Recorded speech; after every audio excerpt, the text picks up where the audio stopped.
Hello friends, எல்லாருமே எப்படி இருக்கீங்க? இன்னைக்கு வீடியோல நம்ம பார்க்க போறது நீங்க விரும்புறவங்க உங்களை தேடி வரதுக்கு இந்த ஒரு வீடியோ மட்டும் போதும். இது ஒரு கம்ப்ளீட்டான வீடியோ. இந்த வீடியோவை எக்ஸாக்ட்லி நீங்க ஃபாலோ பண்ணீங்கன்னா கண்டிப்பா நீங்க விரும்புறவங்க உங்களை தேடி வருவாங்க. நான் இந்த வீடியோல கொடுக்கிற மெத்தட் எல்லாமே பண்ணியுமே எனக்கு ஒர்க் அவுட் ஆகல அப்படின்னு நீங்க நினைச்சீங்கன்னா கண்டிப்பா உங்க மேலயோ இல்ல நீங்க செய்யக்கூடிய ஏதோ ஒரு விஷயத்துல தப்பு இருக்கு அப்படின்னு 100% தெரிஞ்சுக்கோங்க. அதுக்கப்புறம் நீங்க எந்த ஒரு மெத்தட் பண்ணாலுமே உங்களுக்கு ஒர்க் அவுட் ஆகாது. ஒரு நல்ல எக்ஸ்பர்ட் கிட்ட போய் கைடன்ஸ் எடுங்க. அவங்க வந்து என்ன நீங்க மிஸ்டேக் பண்ணியிருக்கீங்க, என்ன பண்றீங்க அப்படின்னு உங்களுக்கு கிளியரா உங்களுக்கு சொல்லுவாங்க. அதை சரி பண்ணிக்கிட்டு பண்ணீங்க உங்களுக்கு ஒர்க் அவுட் ஆகும். ஸோ நீங்க நார்மலா ட்ரை பண்ணி பாருங்க. உன்னால முடியாத பட்சத்தில் மட்டும் ஒரு எக்ஸ்பர்ட்டோட ஒரு துணை கேளுங்க. முதல் விஷயம், நீங்க விரும்பினவங்க உங்களை விட்டு போறாங்க அப்படின்னா அதுக்கு 2 ரீசன். ஒன்று, உங்க மேல ஏதாவது குறைகள் இருக்கலாம், நீங்க அவங்கள டாக்ஸிக்கா நடத்திருக்கலாம், இல்ல நீங்க பண்ண டார்ச்சலா இருக்கலாம், இல்ல அவங்க வந்து பாத்தீங்கன்னா உங்களோட வேற ஏதாவது ரீசன் கூட போகலாம். ஆனா மெயின் ரீசன் வந்து பாத்தீங்கன்னா நீங்க நடந்துட்டு பிஹேவியரா இருக்கலாம், அல்லது அவங்களை விட நீங்க லெவல் கம்மியா இருக்கலாம். ஸோ இதை நீங்க ரொம்ப புரிஞ்சுக்கணும். ஃபார் எக்ஸாம்பிள் வந்து ஒரு பையன் ஒரு பொண்ணை விட லெவல் கம்மியா இருக்கான். அந்த பொண்ணு சொல்றத அந்த பையன் எப்பயுமே கேட்டுட்டு இருப்பான். நீ அது பண்ணாத, இது பண்ணு, உனக்கு நல்ல வேலை கிடைக்கலையா, நல்ல ஒரு ட்ரெஸ்ஸிங் சென்ஸ்ல அப்படின்னு ஒரு பொண்ணு எப்ப பாரு ஒரு பையனை குறை சொல்லிட்டே இருக்குன்னு வச்சுக்கோங்களேன். அப்ப அந்த பொண்ணை பொறுத்தளவுக்கு அந்த பையன் வந்து லோ வேல்யூ பர்சன் அப்படின்னு அந்த பொண்ணு டிசைட் பண்ணிடும். ஸோ என் லெவலுக்கு இவன் ஒருத்தே கிடையாது அப்படிங்கிற ஒரு எண்ணம் அந்த பொண்ணுக்கு உருவாக ஆரம்பிக்கும். இப்படி ஒரு எண்ணம் வந்துச்சு அப்படின்னா அந்த பொண்ணு உங்களை விட்டு போகிறதுக்கு வாய்ப்புகள் ரொம்ப அதிகம். இதே போலதான் பசங்களுக்குமே. ஒரு பையன் வந்து பாத்தீங்கன்னா லவ் பண்ணக்கூடிய பொண்ணை வந்து பாத்தீங்கன்னா ரொம்ப லோக்கலா மட்டமா நினைச்சான், மட்டமா நினைக்கிறான், மட்டமா நடத்துறான், நீ எல்லாம் பெரிய ஆளா, என் லெவலுக்கு நீ இல்ல அப்படின்னு நினைச்சானா அப்படிப்பட்ட பையனும் போறதுக்கான வாய்ப்புகள் இருக்கு. ஸோ நீங்க முதல்ல இதை தெளிவாய்க்கோங்க. உங்க லவ்வர், நீங்க லவ் பண்ணவங்க உங்களை விட ஹையர் வேல்யூல இருக்காங்களா அப்படின்னு. இன்கேஸ் ஆமாங்க அவங்க என்னை விட ஹையர் வேல்யூ தான், மோஸ்ட் ப்ராபர்லி அவங்க தான் என்ன டாமினேட் பண்ணுவாங்க, அவங்க வந்து என்கிட்ட அது சரியில்லை இது சரியில்லை இந்த குறை அந்த குறைன்னு சொல்லிட்டே தான் இருப்பாங்க. பட் மற்ற எல்லாருமே என்னை வந்து புகழ்ந்து என்ன டேலண்ட்டை பெரிய ஆளுன்னு பாராட்டினாலுமே என் பார்ட்னர் அப்படி நினைக்கவே மாட்டாங்க அப்படிங்கிற ஒரு நிலை இருந்துச்சுன்னா கண்டிப்பா அவங்க வந்து பாத்தீங்கன்னா உங்க சின்ன சண்டைக்கே இருக்கலாம். பட் அவங்கள பொறுத்தளவுக்கு வந்து பாத்தீங்கன்னா அவங்களுக்கு நீங்க நாட் மேட்ச்னு சொல்லி உங்களை விட்டு போயிருக்காங்க. அதனால அப்படிப்பட்ட பர்சன் உங்க லைஃப்ல வரணும்னு நீங்க நினைக்கிறீங்கன்னா அவங்கள விட உங்களோட லெவல் எஸ்டிமேஷன். முதல் விஷயம் என்னன்னு கேட்டீங்கன்னா, நீங்க பாக்குறதுக்கு நல்லா ஹேண்ட்ஸமா மாற ஆரம்பிக்கணும். பொண்ணுன்னு நல்லா ஸ்மார்ட்டா கியூட்டா அழகா மாற ஆரம்பிக்கணும். செகண்டரி, நல்ல வேலைக்கு போக ஆரம்பிக்கணும், கை நிறைய சம்பாதிக்கணும். பொண்ணா இருந்தா அழகே போதும்னு நினைக்கிறேன் நான். ஏன்னா பசங்க பொறுத்தளவுக்கு வந்து பாத்தீங்கன்னா பெருசா வேலைக்கு போகணும் அப்படின்னு எக்ஸ்பெக்ட் பண்ண மாட்டாங்க. ஆனா பையனா இருந்தா நல்ல ஜாப்ல இருக்கணும், நல்ல பொசிஷன்ல இருக்கணும், அந்த பொண்ணை விட எல்லா நிலையிலுமே நல்ல ஹையர் லெவல் இருக்கணும். அப்படி இருந்துட்டு உங்களோட பேச்சுக்கு ஒரு வேல்யூ வர அளவுக்கு நீங்க வந்து பாத்தீங்கன்னா பேசி பழகுங்க. இதை மட்டும் கரெக்ட் பண்ணாவே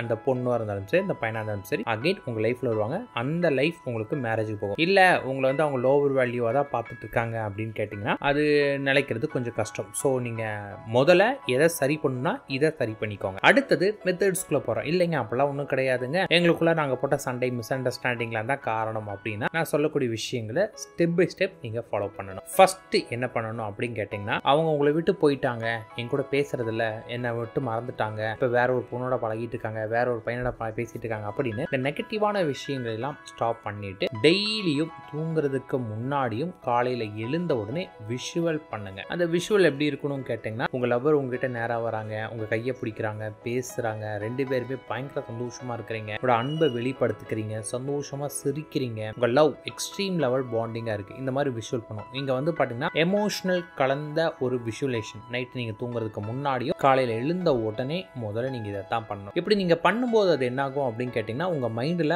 ஆட்டோமேட்டிக்கா வந்து அவங்க உங்க கூட தான் இருக்கிறாங்க அப்படின்னு பதிய ஆரம்பிக்கும். ஒன்ஸ் உங்களோட ஆழ் மனதில் அந்த விஷயம் பதிய ஆரம்பித்தாவே இந்த பிரபஞ்சம் உங்களுக்கு தேவையானது கொடுக்க ஆரம்பிக்கும். ஸோ ஃபர்ஸ்ட் ஸ்டெப் விஷுவலேஷன் நீங்க கரெக்டாக பண்ணணும். செகண்ட் நீங்க என்ன பண்ணணும் கேட்டீங்கன்னா ஸ்கிரிப்டிங். ஸ்கிரிப்டிங்கிறது என்னன்னா, ஒரு விஷயத்தை நம்ம திரும்ப எழுதும்போது அது இன்னும் பாண்டிங் பவரா மாதிரி நம்ம ஆழ் மனதில் பதிய ஆரம்பிக்கும். ஸோ நம்ம ஆழ் மனதில் அந்த விஷயத்தை பதிவு வைக்கிறதா கஷ்டமே, அதை பதிவு வைக்கணும். ஸோ நீங்க அதை எப்படி எழுதணும் அப்படின்னு கேட்டீங்கன்னா, ஒரு பேப்பர் எடுத்து ஒரு நோட் எடுத்துக்கோங்க. அந்த நோட்ல காலைல தூங்கி எந்திரிச்சோடனே விஷுவலேஷன் முடிஞ்ச உடனே, நான் என்னோட லவர் இன்னைக்கு ரொம்ப சந்தோஷமா இருக்கும், எனக்கு இந்த சந்தோஷமான லைஃப் கொடுத்த பிரபஞ்சத்துக்கு ரொம்ப நன்றி, நான் என் லவர் இன்னைக்கு ரொம்ப சந்தோஷமா இருக்கும், இதை கொடுத்த பிரபஞ்சத்திற்கு ரொம்ப நன்றி. இதைவே வந்து படிக்கிற ரிப்பீட்டபிளா ஃபீல் பண்ணி எழுதுங்க. சும்மா எழுதுறேன்னு எழுதக்கூடாது. அது ஒவ்வொரு வேர்டும் நீங்க எழுத நீங்களும் உங்களோட லவ்வருமே வந்து பாத்தீங்கன்னா சந்தோஷமா இருக்கிறீங்க அப்படின்னு அதை திங்க் பண்ணி அப்படியே எழுத ஆரம்பிக்கணும். இதை எழுதி முடிச்சுட்டு தான் நீங்க உங்க பெட்ல இருந்து எந்திரிக்கணும். எந்திரிச்சு முடிச்சோன்னே நேரா வந்து பாத்தீங்கன்னா மொபைல் எடுத்து நோண்டக்கூடாது. நேரா கண்ணாடியில போய் உங்க முகத்தை பார்க்கணும். நல்லா ஃபேஸ் வாஷ் பண்ணிட்டே பாருங்க, தப்பு கிடையாது. நல்லா பிஸ்க நிமிர்ந்து நின்றுட்டு நல்ல கான்ஃபிடன்ட் கான்ஃபிடென்ட்டோட நின்னுட்டு நான் என் லவரோட ரொம்ப சந்தோஷமான வாழ்க்கை வாழ்ந்துட்டு இருக்கேன், நான் என் லவரோட சந்தோஷமான வாழ்க்கை வாழ்ந்துட்டு இருக்கேன், எங்களோட வாழ்க்கை ரொம்ப சூப்பராக போயிட்டுருக்கு,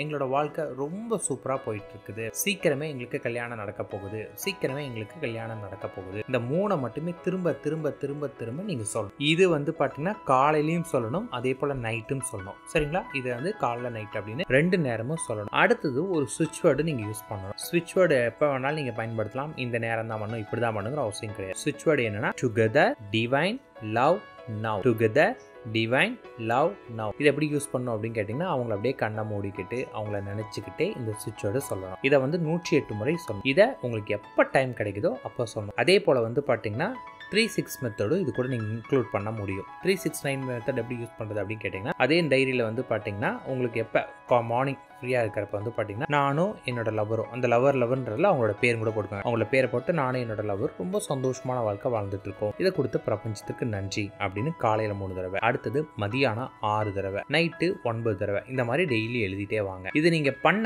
ஆரம்பித்து ஒரு 20-21 நாள் ப்ராப்பராக பண்ணுங்க. 21 நாளுக்கு அப்புறமேட்டு நீங்கள் என்ன பண்ணணும் அப்படின்னு கேட்டிங்கன்னா எனக்கு பிரபஞ்சம் கொடுக்க போகுது அப்படிங்கிறத முழுசாக நம்பணும் அப்படின்னா அந்த இடத்துக்கு இனிமேல் சந்தேகம் வரக்கூடாது. ஒரு விஷயத்த நம்ம கரெக்டாக பண்ணிட்டோம் அப்படின்னா அந்த விஷயத்துக்கு பிரபஞ்சத்திட்ட கொடுத்தணும். நான் என் விஷயத்த கரெக்டாக பண்ணிட்டேன், இனிமேல் உன் பொறுப்பு அப்படின்னு நீங்கள் பிரபஞ்சத்தை நம்பி பிரபஞ்சத்தை கொடுத்தீங்கன்னா பிரபஞ்சம் மற்ற வேலையில் ஆட்டோமேட்டிக்காக பண்ண ஆரம்பிக்கும். இந்த பிட்வீன் டைமில் நீங்கள் என்ன பண்ணணும் அப்படின்னு கேட்டிங்கன்னா உங்களை செல்ஃப் லவ் பண்ண ஆரம்பிக்கணும். முதல்ல நீங்கள் உங்களை லவ் பண்ணணும். நீங்கள் அழகாக இருக்கீங்க, ஸ்மார்ட்டாக இருக்கீங்க, ஹேண்ட்ஸமாக இருக்கீங்க, எல்லா பொண்ணுங்களுக்கும் உங்களை பிடிக்கும், எல்லா பசங்களுக்கும் உங்களுக்கு பிடிக்கும், அந்தளவுக்கு நீங்கள் பெஸ்ட்டு, நீங்கள் லவ் பண்ணுறவங்கள விட நீங்கள் தான் பெஸ்ட் அப்படின்னு உங்களை நீங்களே திரும்ப திரும்ப திரும்ப திரும்ப சொல்லிகிட்டே இருக்கணும். அவங்கள விட எல்லா விதத்துலையும் நம்ம தான் பெஸ்ட் அப்படிங்கிற ஒரு எண்ணத்தை, ஒரு வைப்ரேஷன் நீங்கள் உங்களுக்குள்ளே கொண்டு வரணும். இதை அந்த 21 நாளுக்கு அப்புறம் பண்ண ஆரம்பிங்க. இதை நீங்கள் கண்டினியூவாக பண்ண உங்ககிட்ட இருந்தே நிறைய மாற்றங்கள் தெரிய ஆரம்பிக்கும். இதை மட்டும் நீங்கள் பண்ணீங்கன்னா போதும், ஆட்டோமேட்டிக்காக பிரபஞ்சம் மற்ற வேலைகள் பார்த்து உங்ககிட்ட கொண்டு வந்து சேர்த்துரும். இது ஒரு கம்ப்ளீட்டான மெத்தடை நான் உங்களுக்கு கொடுத்துருக்கேன். இது பெய்டு மெத்தட்ஸ், அதாவது எங்ககிட்ட கிளாஸ் எடுப்பாங்க இல்லைங்களா,